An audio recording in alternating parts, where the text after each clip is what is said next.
না না আমি বাড়ি চলে এসেছি কালকে ডাক্তার হ্যাঁ ছেলে ঘরে যায়নি ও হ্যাঁ কালে যাবে ও আমাকে ফোন করছে আমি 5 মিনিট উঠে গেছি ও বাবা আমাকে বাসে ছেড়ে দিয়ে ও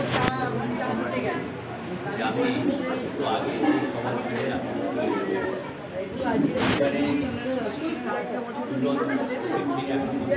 চলে যাবো আর যদি না দেয় তাহলে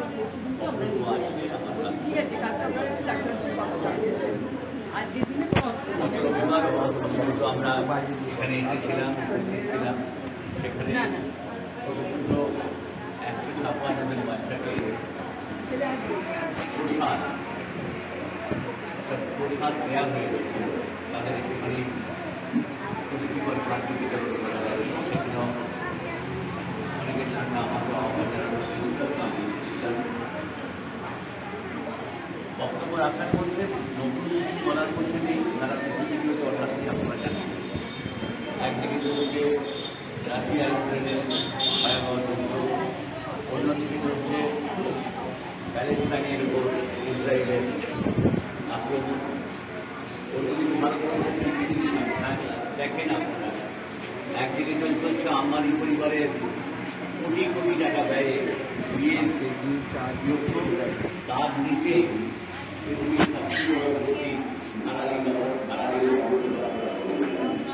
এইভাবে আমাদের পৃথিবী এই পৃথিবীতে এত দ্বন্দ্ব একটু আশা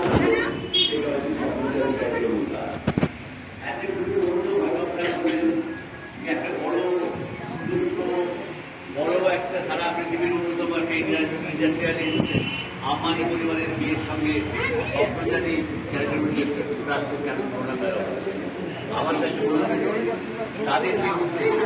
সেই উদ্যোগের চেয়ে এই সম্প্রচারী চ্যারিটেবল ট্রাস্টের যে উদ্যোগ ছোট পরিসরে মানুষদের সেবা দেওয়ার জন্য এই যে উদ্যোগ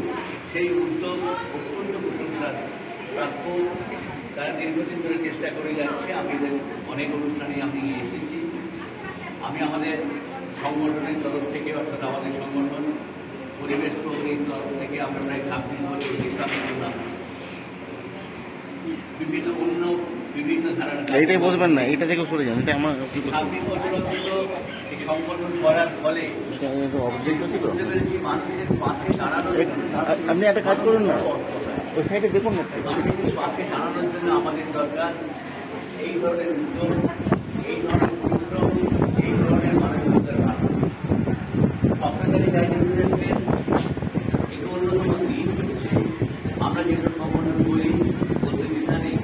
সেখানে মূলত পুরুষদের অংশগ্রহণে সবচেয়ে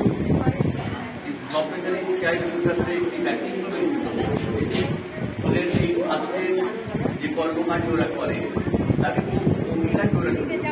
কিন্তু আমার সাথে আমাকে ব্যক্তিগতভাবে ভীষণ অনুপ্রাণিত করে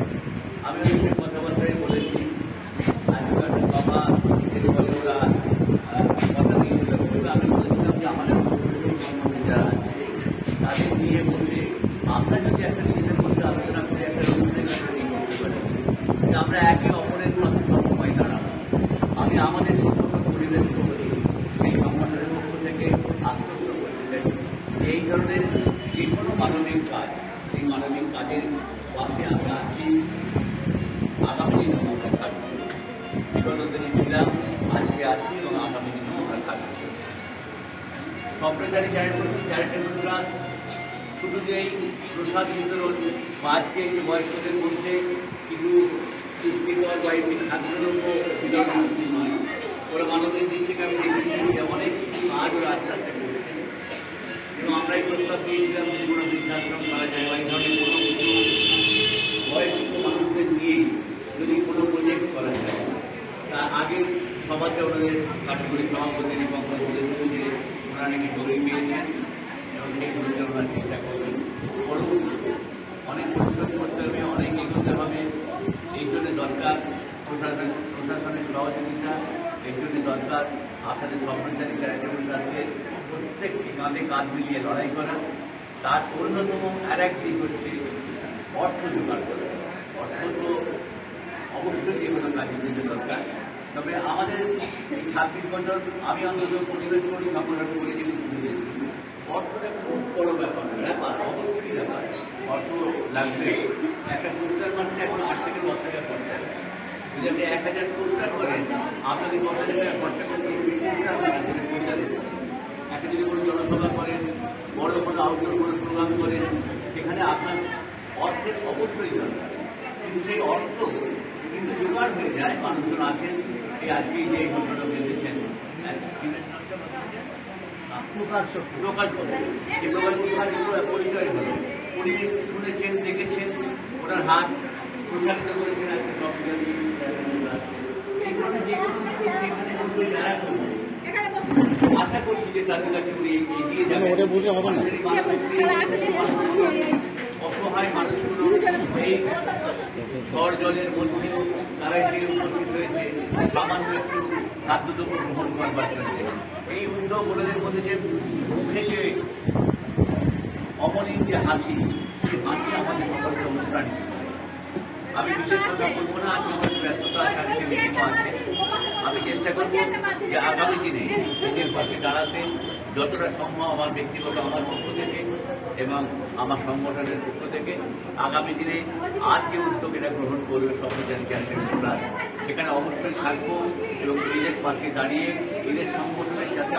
আরও শক্তি বৃদ্ধি হয় সেই চেষ্টায় আমি করতে চাই। এই কথা কটি বলে আমি স্বপ্নচারী চ্যারিটেবল ট্রাস্টের যারা কর্ণধার দীপঙ্কর এবং দীপঙ্কর কুমার এবং লাড্ডু, এদের দুজনকে এবং ম্যাডাম সন্ধ্যা আছেন ওনাদের যে সেক্রেটারি, তাদের প্রত্যেককে আমি আর সকলের নাম জানি না, প্রত্যেককে ব্যক্তিগতভাবে এবং আমাদের সংগঠনের পক্ষ থেকে আমি আন্তরিক কৃতজ্ঞতা ধন্যবাদ প্রকাশ করছি। আমার বক্তব্য শেষ করছি।